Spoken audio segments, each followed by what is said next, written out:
பார்ட்டியை ஃபுல்லாக எடப்பாடி கண்ட்ரோல் பண்ண நினைக்கிறார். இவர்கிட்ட எல்லா அதிகாரமும் கொடுத்து அதனால் எந்த பலனும் இல்லாமல் பண்ணது இந்த ரெண்டாம் கட்ட தலைவர்கள் தான். அப்போவே நான் சொன்னேன்,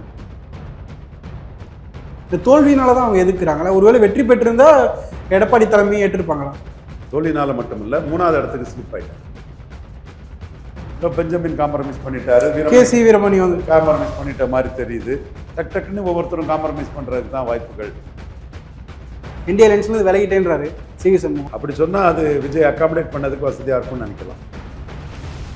இது வந்து ஒரு வித்தியாசமான கவர்மெண்ட். ஸ்டாலின் முதல்வர்னு ஜெயித்த 13 பேர் விஜய் ஆதரிக்கிறாங்க. எடப்பாடி முதல்வர்னு ஜெயித்த 24 + 1 25 பேர் ஆதரிக்கிறாங்க. ஓஎஸ்டி போட்டால எந்த தப்புமே கிடையாது, அவர் தமிழர் தான். அதை வந்து டக்குன்னு விஜய் மாற்றிருக்க வேண்டிய அவசியம் இல்லை. மைனாரிட்டி கவர்மெண்ட்னால மாற்றுறாரு. சட்டப்படி யாருக்கு சார் சாதகமாக வரும்? எடப்பாடி தரப்புக்கா இல்லை சிவி சண்முகம் தரப்புக்கா? எடப்பாடி தரப்புக்கு தான் சட்டம் சாதகமாக இருக்கும். பட் அதை சபாநாயகர் மூலமாக சிவி சண்முகம் தரப்பு காலம் கடத்தலாம்.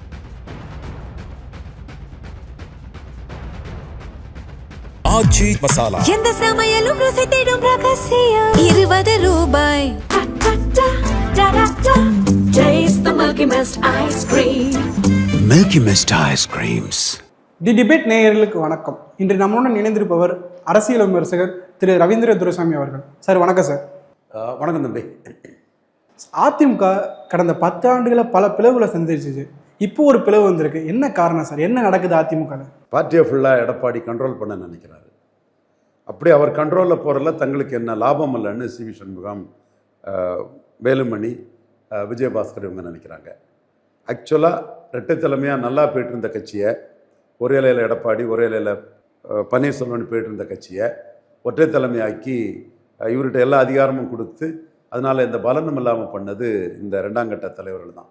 அப்போவே நான் சொன்னேன், புடியை கொடுத்துட்டிங்கன்னா அவர் உங்கள் தலையில் தான் கை வைப்பாருங்கிறத சொன்னேன். இப்போ நீங்கள் அந்த மாதிரிப்பட்ட ஒரு சூழ்நிலை அவங்களுக்கும் உருவாயிருக்கு. சரி, இந்த ரெண்டாம் கட்ட தலைவர்கள் தான் அப்போ இபிஎஸ் அவர்கள் ஆதரிச்சாங்க. இப்பயும் எதிர்க்கிறாங்க. இந்த தோல்வியினால தான் அவங்க எதிர்க்கிறாங்களா? ஒருவேளை வெற்றி பெற்றிருந்தா எடப்பாடி தலைமையை ஏற்றிருப்பாங்களா? தோல்வினால் மட்டுமில்லை, 3வது இடத்துக்கு ஸ்லிப் ஆயிட்டார். ஏன்னா இவர் தலைமையில் நமக்கு எதிர்காலம் இல்லை. இன்னும் 5 வருஷம் அவங்க காத்திருக்கிறதுக்கு தயாரில்லை. 5 வருஷம் காத்திருந்தாலும் இவர் தலைமையில் என்ன எதிர்காலம்ங்கிறதுல அவங்களுக்கு கேரண்டி இல்லை.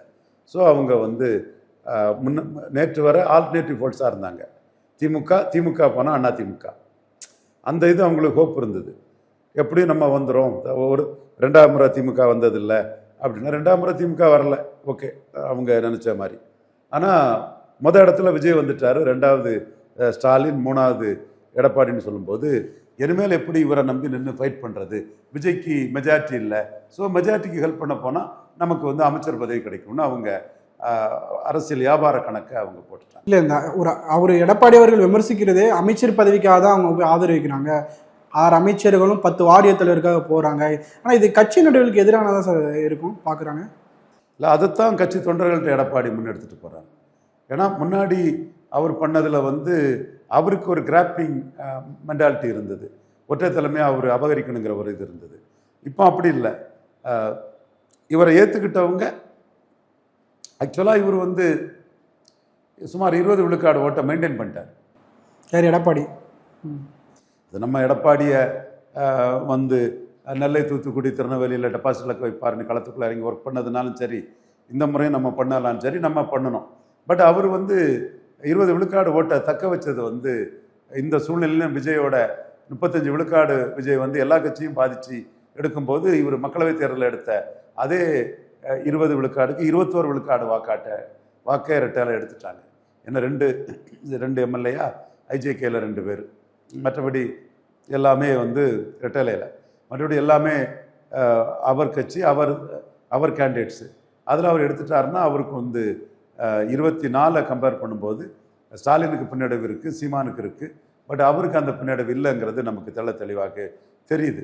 அப்போது தொண்டர்களும் கேடர்ஸும் வந்து ஒரு கட்டத்துக்குள்ளே ஓபிஎஸ் போனதில் பாதிப்பு, தினகரன் போனதில் பாதிப்பு, சசிகலா இதால் பாதிப்பு, செங்கோட்டையனால் கொங்கு மண்டலத்தில் பாதிப்பு, அண்ணாமலை நீக்கத்தால் பாதிப்பு, எல்லா பாதிப்புகளெல்லாம் மீறி கடைசியாக அவரும் வந்து 20 எடுத்துட்டாருன்னு சொன்னால் அவர் சைடு ஒரு ஆதரவு வளையம் இருக்குன்னு தானே அர்த்தம். இப்போ எஸ்பி வேலுமணி அவர்களே எல்லாம் ஒன்றிணைக்கும் அப்படின்றாங்க. டிடி அவர்கள், சசிகலா அவங்களாம் ஒன்றிணைச்சு பயணிக்கின்றாங்க. இது சாத்தியமாகுமா சார்? அவங்க வந்து இப்போ பதவிக்காக எடப்பாடி விஜய்கிட்ட போகிறாங்கன்னு சொன்னால் அவங்களுக்கு வந்து அது சிக்கலாகும்.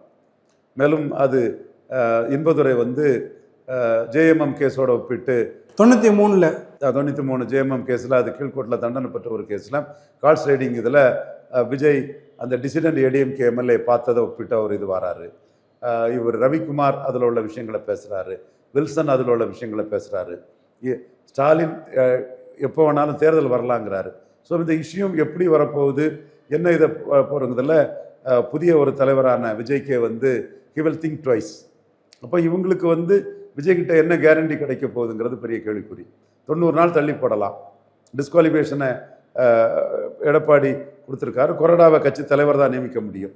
அப்போ கொறடாவை கட்சி தலைவர் நியமிக்கும் போது இந்த இதெல்லாம் மகாராஷ்டிரா வழக்கில் சஸ்டெயின் ஆன மாதிரி சுப்ரீம் கோர்ட் இதுக்குள்ளே சஸ்டெயின் ஆகும்னா அல்டிமேட்டாக அது வந்து இவங்களுக்குள்ள அரசியல் எதிர்காலத்தை கேள்விக்குறியாக்கும். இப்படி ஒரு சிக்கல் தனக்கே பாதிப்பு வரும்னா விஜயும் அதில் கொஞ்சம் நிதானிக்கலாம்.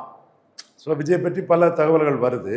அப்போ இவங்களுக்கு என்ன கேரண்டி இருக்குங்கிற ஒரு பிரச்சனை இப்போ இதில் வருது. ஸோ அவங்க அதில் ஒரு உறுதித்தன்மை இல்லாத போது நம்ம அதிமுகங்கிறதுல நிற்போம். இல்லை பெஞ்சமின் காம்ப்ரமைஸ் பண்ணிட்டாரு, வீரமணி வந்து காம்ப்ரமைஸ் பண்ணிட்ட மாதிரி தெரியுது. டக்குன்னு ஒவ்வொருத்தரும் காம்ப்ரமைஸ் பண்ணுறதுக்கு தான் வாய்ப்புகள் ஜாஸ்தி இருக்குது. அதில் விஜய் என்ன கேரண்டி கொடுக்குறாரு, அந்த கேரண்டியை சுப்ரீம் கோர்ட் ஏற்றுக்குமா, கவர்னர் ஏற்றுக்குவாரா, அதனால் உள்ள பின்விளைவுகள் என்ன, இதெல்லாம் இவங்களுக்கு வந்து லூமிங் லார்ஜ் ஆன் தம்.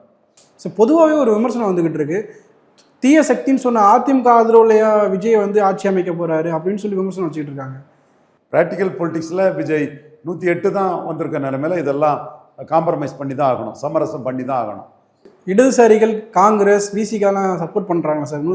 பெரும்பான்மை ஐயூஎம்எல்லாம் கொடுத்து பெரும்பான்மை வந்துருச்சுல சார், இன்னும் தேவைப்படுதா சார் அதிமுகவோட ஆதரவு? அவங்க திடீர்னு விட்ரா பண்ணிட்டாங்கன்னா மாற்று கவர்மெண்ட் வந்துடும்ல, வந்துடலாம் மாற்று கவர்மெண்ட். ஸோ அதை ஒன்று மட்டும் நம்பி இருக்க முடியாத. முலாயம் சிங் யாதவ் 4 ஃபோல்ஸை நம்பி இருந்த மாதிரி கலைஞர் பாமகவையும் இடதுசாரிகளையும் இன்னொரு சைடில் காங்கிரஸையும் நம்பி இருந்த மாதிரி காங்கிரஸே விட்ரா பண்ணாலும் பாமகவும் இடதுசாரி சப்போர்ட் பண்ணால் கவர்மெண்ட் நிற்கும், பாமகவும் இடதுசாரி விட்ரா பண்ணால் காங்கிரஸ் சப்போர்ட் பண்ணால் கவர்மெண்ட் நிற்கும். அப்போ ஒரு குழுவை மட்டும் நம்பாமல் இன்னொரு குழுவையும் நம்பி கவர்மெண்ட்டுக்கு ஸ்டெபிலிட்டியை தகவமைக்கிறதுல வந்து அது கலைஞருக்கு இயல்பாக இருந்தது. காங்கிரஸும் அவர் முதல்வர் தான் வந்தாங்க, கம்யூனிஸ்டும் பாமகவும் அவர் முதல்வர் தான் 2006 வந்தாங்க. அது தவறு. இதையும் அதையும் ஒப்பிடுவது தவறு, அது சரியான பார்வை அல்ல. இது வந்து விஜய்க்கு வந்து மெஜாரிட்டி இல்லை, 108 தான் இருக்குது, 10 ஷார்ட் ஆஃப் மெஜாரிட்டி. ஸோ அந்த மெஜாரிட்டிக்கு ஒரு தரப்பை மட்டும் நம்பி இருக்காம இன்னொரு தரப்பையும் சேர்ந்து நம்பி இருந்தால் அந்த ஸ்டெபிலிட்டிக்கு உள்ள ஸ்ட்ரென்த் வந்து அதிகமாகும். சார் அவரை நம்பி வாக்களித்த மக்கள் அதை ஏமாற்ற செயல்தால சார் இருக்கும். உண்மை, யாருக்கும் மெஜாரிட்டி இல்லை, அப்போ என்ன செய்ய முடியும்? ஏதாவது ஒரு அரசு அமைஞ்சாகணும்ல. அந்த வகையில் தான் இதை பார்க்கணும். எதிர் எடப்பாடி ஆர் எலெக்ஷன் மாதிரி either Vijay or election. Vijay தவிர இன்னொரு ஆல்டர்னேட்டிவ் கவர்மெண்ட் எடப்பாடி திருமாவுக்கு சமைச்சிருப்பாருன்னு அமைஞ்சிருக்கும். வேறு ஆல்டர்னேட்டிவ் கவர்மெண்ட்டுக்கு அமைச்சல. TINA factor helps Vijay. There is no other ஆல்டர்னேட்டிவ்ங்கிற டினா ஃபேக்டர் வந்து விஜய்க்கு ஹெல்ப் பண்ணுது. சார் திமுக அதிமுக கூட்டணி பேச்சுவார்த்தை நினைச்சது உண்மையாக தான் சார்? என்னை பொறுத்தவரை உண்மைதான். அது எதனால் சார் தள்ளி போச்சு, இல்லை ஒத்து வராமல் நடந்துச்சு? எடப்பாடி திருமாவளவன் சீஃப் மினிஸ்டர்னா இவர் வீரமணியும் வேலுமணியும் சிவி சண்முகம் பவர் ஆயிடுவாங்க, நமக்கு பவர் இருக்காதுன்னு எடப்பாடி பழனிசாமி வந்து கருதுனதுனால அந்த இடத்துக்குள்ளே வந்து அது மெட்டீரியலைஸ் ஆகாமல் போயிட்டு. ஆனால் திருமாவளவன் சீஃப் மினிஸ்டர் முன்மொழிஞ்சது உண்மைதான். சிவி சண்முகம் அதை தெளிவாக சொல்கிறாரு. எனக்கும் அதில் சில நகர்வுகள் தெரியும். ஸோ சிவி சண்முகம் அதில் சொல்கிறதெல்லாம் உண்மைதான். அது கருத்து சிவி சண்முகம் சொல்கிறது இல்லையே சார், கருத்து முரண்பாடுன்னு சில பேர் விமர்சிக்கிறாங்க. முதல்ல வந்து திமுக அதிமுக கூட்டணி வச்சு இவர் எடப்பாடி அவர்களை முதலமைச்சரை வச்சு மினிஸ்டர் ஃபுல்லாக ஏடிஎம்கே இருக்கிறோம், வெளியே வந்து நாங்கள் ஆதரவு தெரிவிக்கிறோம் அப்படின்னு திமுக சொன்னதாகும். அதுக்கு வந்து பிஜேபி என்டிஏல இருந்தவருங்கிற அடிப்படையில் இடதுசாரிகள் வந்து அதுக்கு கட்டையை போட்டுட்டாங்க. திருமாவளவம்னா அவர் இடதுசாரிகளோடு இருந்தவர், அவருக்கு இடதுசாரிகள் ஆதரவு கொடுத்துருப்பாங்க. அதை எடப்பாடி ஏற்றுக்காமல் இந்த நோதர் ஆல்டர்னேட்டிவ்னு விஜயை கண்டினியூ ஆகிறார். சார் இந்த தேர்தலில் பாஜகவோட ரோல் என்ன சார்? யாருக்கு சப்போர்ட் பண்ணுறாங்க? ஏன்னா எஸ்பி வேலுமணி ஒரு டீமாக இருக்கா, அவங்களும் பாஜகவோட நெருக்கமாக இருக்காங்க, எடப்பாடி அவர்களும் பாஜகவோட நெருக்கமாக இருந்தாங்க. யாருக்கு சார் பாஜக சப்போர்ட் பண்ணுறாங்க? டெல்லியிலேருந்து என்னோட வெல்விஷர்கள் பெங்களூர்லேருந்து இந்த விஷயத்தில் எதுவும் தலையிடாத, அப்படி எதுவும் தலையிடாத இருந்தாலும் ஒரு 15 நாள் வெயிட் பண்ணிக்கிட்டு கருத்தை சொல்லு, எதையும் அவசரப்பட்டு எதுவும் பண்ணாடுங்கிற கருத்தை எனக்கு சொல்லியிருக்காங்க. அவங்க என்னோட முழுமையான வெல்விஷர்ஸு, அவங்களோட கருத்தை நான் மதிக்கணும். அதனால இது பற்றி நான் பாஜகவும் சைலண்டா இருக்காங்க இந்த இஷ்யூல. ஓகே, அப்படி நீங்கள் எடுத்துடுங்க. என்ன சம்பவத்தின் அடிப்படையில் எடுத்துடுங்க. எடப்பாடி வந்து இதற்கு எதிர்த்து வாக்களிச்சிருக்கிறாரு, வேலுமணி வந்து ஆதரித்து வாக்களிச்சிருக்கிறாரு. இந்த இடத்துக்குள்ள பிஜேபி நடுவில் வச்சுருக்காங்க, பாமக நடுவில் வச்சுருக்காங்க. ஸோ இன்பிட்வீன் இந்த லைன்ஸ் நீங்கள் இதை முடிவு பண்ணிவிடுங்க. இல்லை, சிவி சண்முகம் குறிப்பிட்றப்ப 2024 பாராளுமன்ற தேர்தலில் கூட்டணி இல்லை, பாஜக இல்லைன்னு சொல்லிட்டார் எடப்பாடி.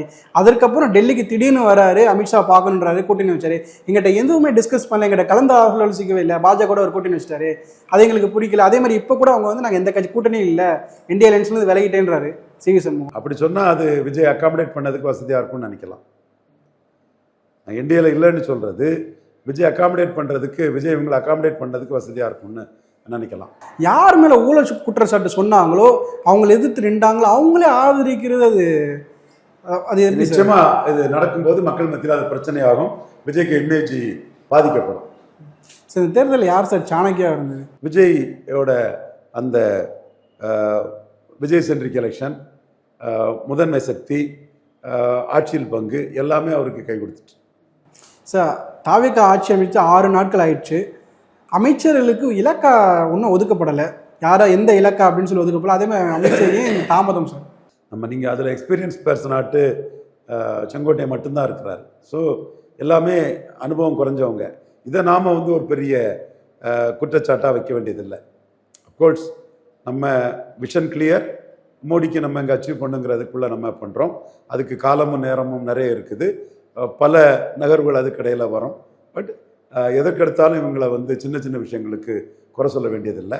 அவங்களுக்கு என்ன நடவடிக்கைக்கு என்ன தீர்ப்புங்கிறத மக்கள் டைரக்ட் எலெக்ஷன் விஜய் வைப்பார்னு நினைக்கிறேன், மாஸ் லீடர். அதில் தெரிஞ்சு போகும். ஸ்டாலின் வந்து தோல்விக்கு நான் காரணம், நான் ஏற்றுக்கிறேன்னு இருக்காரு.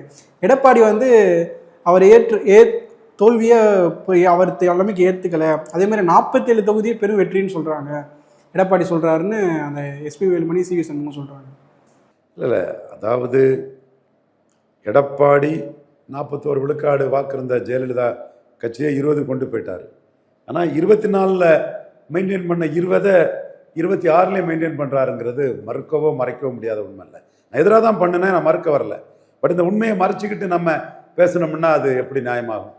24 அவரை நம்ம புல் டவுன் பண்ணணும், 26 அவர் மெயின்டைன் பண்ணிட்டாருங்கிறது உண்மைதான். எல்லா எதிர்ப்புகளையும் மீறி அவர், நீங்கள் சொல்ல போனால் விஜயால் பலரும் பாதிக்கப்படும் போது அவருக்குள்ள பாதிப்புகள் குறைவு தானே.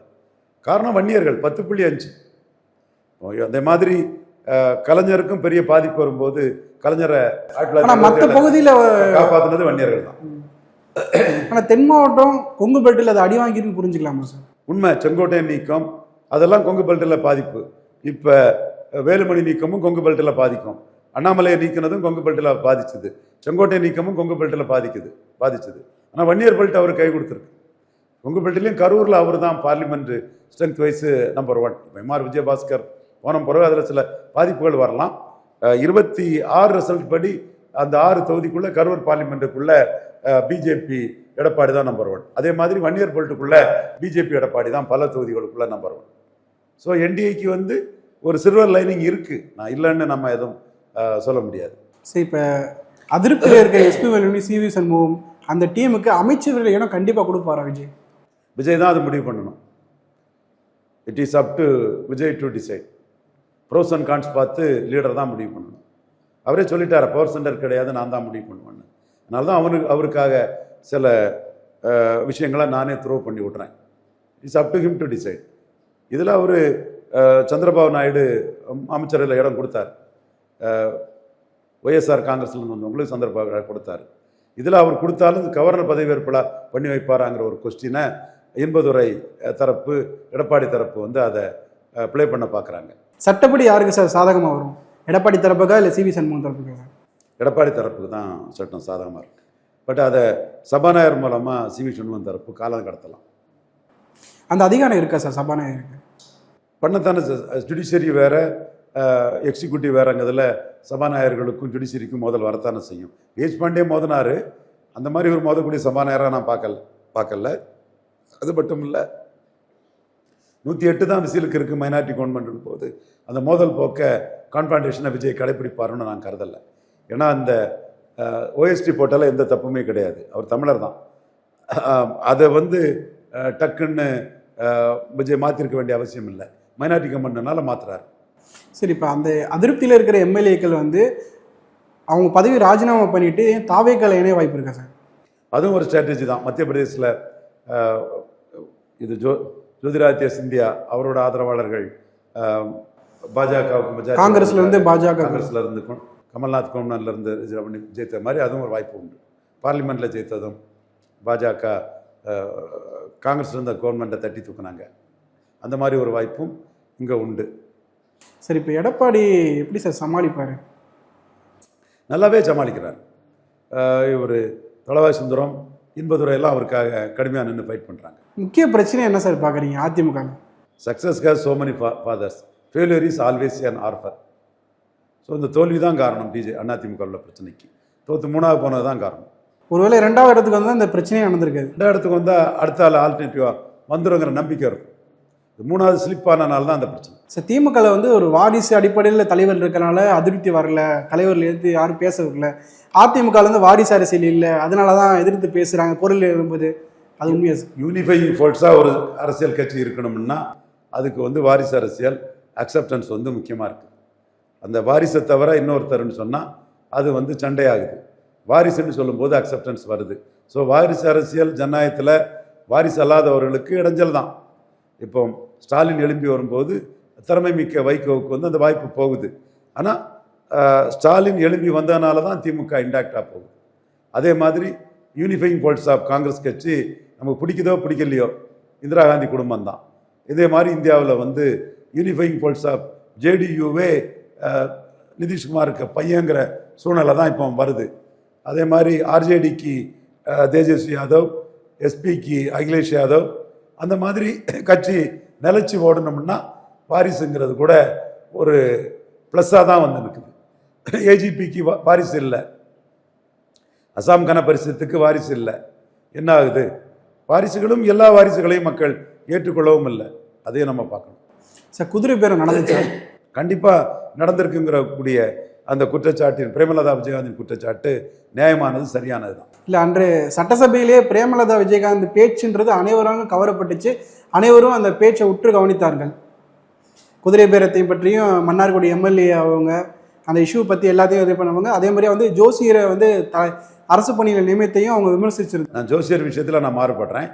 CM has every right to do so. அவர் திரும்ப விட்ரா பண்ணது தான் அவரோட வீக்னஸாக நான் பார்க்குறேன். இது குதிரை பேரம் எதிர்கட்சிகள் அந்த விமர்சனத்தை பண்ணுறது நியாயமானது, சரியானது. ஏன் சார், ஒரு விஷயத்தை வந்து முன்னெடுக்கும் போது அது தவறாக இருந்தால் ட்ராப் பண்ணுறதுல எதுவும் தப்பு இல்லை சார்? வீக்னஸில் ட்ராப் பண்ணுறாரு, மைனாரிட்டி கவர்மெண்ட்ங்கிற வீக்னஸில் ட்ராப் பண்ணுறாரு. அது எப்போ துணிய கர்மம் துணிந்த புண்ணி எண்ணுவோம் பதிகளுக்கு அது பண்ணல, தப்பே கிடையாது. அதில் என்ன தப்பு இருக்கு? இவங்க சப்போர்ட்டில் கவர்மெண்ட் இருக்குங்கனால கம்யூனிஸ்ட்காரங்களும் விடுதலை சிறுத்தைகளும் அந்த அறிக்கையை கொடுத்தாங்க. ஒரு அட்வொகேட்டை போடலாம், அவனும் அட்வொகேட் தான். ஒரு இன்ஜினியரை போடலாம், ஒரு ஆடிட்டரை போடலான்னா ஒரு அஸ்ட்ராலஜரை போடல, என்ன தப்பு இருக்குது? Being astrologer is an offence? One being an astrologer is an offence? No. நீங்கள் அஸ்ட்ராலஜரை போட்டதும் பிற்போக்குத்தனம், சயின்டிஃபிக் டெம்பர்மெண்ட் பிரியாம்பிளில் சொல்லியிருக்கு, அது இதுன்னு நீங்கள் சவுண்டு விடவும் அவர் 108 தான் இருக்குங்கிறதுனால 8 பேரும் சவுண்டு விடும்போது அவர் அதை விட்ரா பண்ணிக்கிட்டார். இல்லை, பிரேமலதா அவங்க குறிப்பிடும்போது உங்கள் தனிப்பட்டவே வச்சுக்கோங்க, அரச பணம் அவங்களுக்கு செலுத்த வேண்டியதாக இருக்கும், அரசு பணினா அது அப்படின்னு தான் அவங்க சொல்கிறாங்க. அவங்க ஒரு விமர்சனமாக பிரேமலதா அம்மையார் வைக்கிறாங்க. அபிஷனான் ஸ்பெஷல் டியூட்டி எத்தனை அமைச்சர்கள் தங்களுக்கு வேண்டியவங்களை வைக்கல? எல்லா ஆர்எஸ்எஸ் ஆட்களுமே வந்து பெரும்பாலும் அமைச்சர்கள்ட்ட ஆஃபீஸரான ஸ்பெஷல் டியூட்டி இருப்பாங்க. ஸோ இது ஒரு பெரிய கான்ஸ்டியூஷனல் போஸ்ட் இல்லை, கம்பல்சரி போஸ்ட் இல்லை. ப்ரெரோகேட்டிவ் ஆஃப் த மினிஸ்டர், சீஃப் மினிஸ்டருக்கு ப்ரெரோகேட்டிவ். இதில் என்ன தவறு இருக்குது? சட்டப்படி இதில் என்ன தவறு இருக்குது?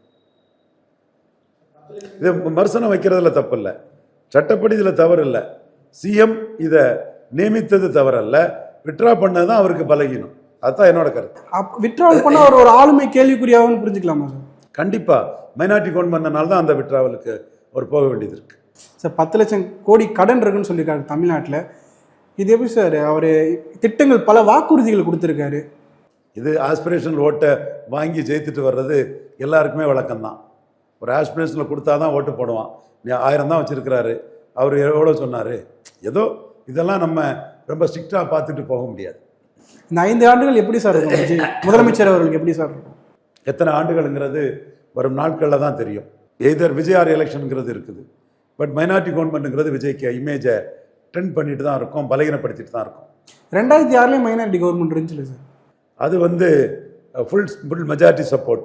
ஸ்டாலின் கலைஞர் முதல்வர்னு சொல்லி தான் காங்கிரஸ் 35 ஜெயித்தாங்க, பாமக 18 ஜெயித்தாங்க, சிபிஎம் சிபிஐ 12 சில எம்எல்ஏக்கள் இடங்கள் ஜெயித்தாங்க. அதில் ராமதாஸ் மட்டும் வெளியேறினார். மற்றவங்க இருக்கும்போதே மெஜாரிட்டி இருந்தது. காங்கிரஸ் மட்டுமே சப்போர்ட் பண்ணாலே மெஜாரிட்டி இருக்கும். இது வந்து ஒரு வித்தியாசமான கவர்மெண்ட். ஸ்டாலின் முதல்வர்னு ஜெயித்த 13 பேர் விஜய் ஆதரிக்கிறாங்க. எடப்பாடி முதல்வர்னு ஜெயித்த 24 + 1 25 பேர் ஆதரிக்கிறாங்க.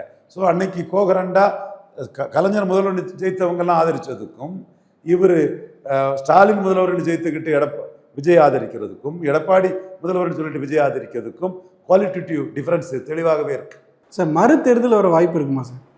மறு தேர்தல் வரக்கூடிய வாய்ப்பு இல்லை. எய்தர் விஜய் எலெக்ஷன் தான். ஒரு வேளையில் ஒரு சில சந்தர்ப்ப சூழ்நிலைகள் வந்து அதற்கான இதை வந்து ஏதோ ஒரு ரூபத்தில், எந்த ரூபம் நான் சொல்ல விரும்பல, ஏதோ ஒரு ரூபத்தில் வந்து மறு தேர்தல் அல்ல, மெஜாரிட்டிக்கான தேர்தலாக கூட தேர்தல் வரலாம். ஆனால் மறு தேர்தல் வந்தாலும் விஜய் தான் அதிகமான இடங்களை வெற்றி பெறுவாராம். விஜய்க்கு இன்னைக்குள்ள சூழ்நிலையில் இதே அணிகள் அமைஞ்சா 26 விட பெட்டராக இருக்கார். காங்கிரஸ் அவர்கிட்டே போய் சேர்ந்துட்டாங்க.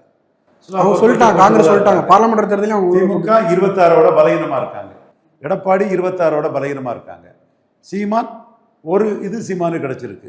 விஜய் திறந்து விட்ட ரோடு தனக்கு பலன் அளிக்கும்னு சீமான் கருதலாம். பட் மெயின் 2 கண்டெண்டரும் 26 விட பலகீனமாக இருக்காங்க. திமுக அதிமுகவோட 26 விட விஜய் பலமாக இருக்காப்புல. ஸோ மும்முனை போட்டி தெளிவாக வந்ததுன்னு சொன்னால் 26 விட விஜய்க்கு கம்ஃபர்டபுள் பொசிஷன் தான் இருக்குது, சந்தேகமே இல்லை. தேர்தல் வந்து அது திமுக தாவேக்காக தான் இருக்குமா சார்? தேர்தல் வந்தால் மும்முனையாக தான் மீண்டும் இருக்கும். எப்படி தேர்தல் வருதுங்கிறது பிரச்சனை. விஜய் ஃபுல் மெஜாரிட்டிக்காக தேர்தல் கொண்டு வரலாம். இது என்னோட விருப்பம் ஒன்றும் இல்லை. சில அரசியல் நிகழ்வுகளை வச்சு சொல்கிறேன். மாஸ் லீடருங்கிறவங்க மைண்ட் செட் எப்படி இருக்குன்னு சொல்கிறேன். அந்த இடத்துக்குள்ளே விஜய்க்கு மைண்ட் செட் எப்படி இருக்குங்கிறது என்டிஆர் ஹெக்டே இதெல்லாம் பார்த்து நான் சொல்கிறேன். It is not my wish. அது இது விஜய்க்கு டிஸ்கிரிப்ஷன் பவர், விஜய்க்கு ப்ரெராகேட்டிவ்.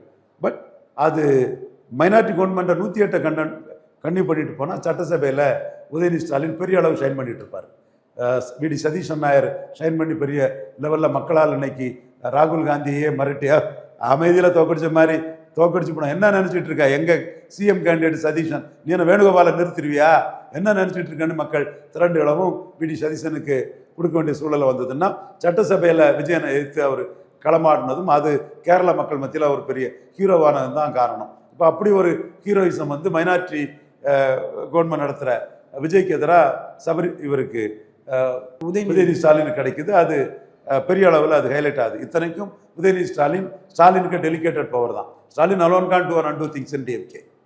ஸோ அவர் ஒரு டெலிகேட்டட் பவராக இருந்துக்கிட்டு ஒரு 35 விழுக்காடு பலம் கொண்ட ஒரு தலைவரை அதை விட குறைஞ்ச பலம் கொண்ட ஒரு தலைவருக்கு சபார்டினேட் வந்து சட்டசபையில் ஷைன் பண்ணுறாருன்னு சொன்னால் விஜய்க்கு பலகீனம் அல்ல, விஜய்க்கு 108 இடங்கள் தான் இருக்கிறதுங்கிற அந்த பலகீனம் தான் காரணம். டெய்லி பதவிக்காக சபாநாயகரை போய் பார்த்தீங்கன்னா அறிக்கை விடுறாரு, பேசுகிறாரு இல்லையா, அது இந்த பலகீனம் தான் காரணம். நன்றி சார். நன்றி.